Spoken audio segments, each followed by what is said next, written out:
Viewers আসসালামু আলাইকুম, কেমন আছেন আপনারা সবাই? আশা করি ভালো আছেন। আমরা আল্লাহর রহমতে ভালো আছি। আমি ভীষণ কাজের মধ্যে একটু ফাঁক পেয়ে চলে আসি আপনাদের মাঝে কথা বলার জন্য। তো এই দিন ভিডিও দিতে পারি নাই, আবার 3-4 দিন পরে দেখা হলো আপনাদের সাথে। অনেক ব্যস্ত আছি, একটা নতুন উদ্যোগ নিয়েছি, তো জানি না সফল হবে কিনা, তারপর আশায় আসছি ইনশাল্লাহ সফল হব। তো ভিউয়ার্স, আমাদের মতো যারা আছে মা বাপ ছাড়া বড় হয়, তাদের না অনেক কষ্ট করে জীবন যুদ্ধ করতে হয়, ঠিক আছে? আমাদের উপর মা বাবা ছায়া থাকে না, তো তো মা বাবা সব সন্তানদেরকে সেটেল করে দেয়, তো আমাদেরকে সেটেল করা দেওয়ার সেরকম মানুষ নেই।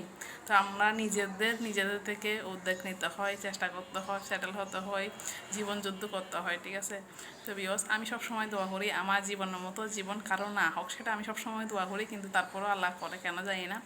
তো যখন শুনি কারো ডিভোর্স হয়ে যাচ্ছে অনেক বেশি খারাপ লাগে। যখন শুনি যে ডিভোর্সই হচ্ছে, যে ওদের বাচ্চা আছে, তারপর অনেক খারাপ লাগে, বুকের ভিতর কেমন জানি চিক করে ওঠে, অনেক খারাপ লাগে আসলে। সেটা ছেলে বাবু হোক আর মেয়ে বাবু হোক, অনেক কষ্ট। আমাদের মতো মা বাবা ছাড়া যারা বড় হয় তাদের অনেক কষ্ট, সেটা আমি আপনাদেরকে বুঝাইতে পারবো না। যাদের মা বাবা ছাড়া যারা বড় হয় তারা একমাত্র জানে, আর কেউ জানবে না। তো বিকজ আমি একটা নতুন উদ্যোগ নিয়েছি, সেটা যেন সফল হয়। তো আপনারা দোয়া করবেন, চেষ্টা করব ইনশাল্লাহ যেন সফল হই আমি। অনেক রকম মানুষ অনেক কথা বলতেছে, তারপরেও কারো কথা শুনতেছি না। এক কানে ঢুকতেছে কথা, আর কানে বেরিয়ে যাচ্ছে। কে কী বলবে সেটা আমার দেখার বিষয় না।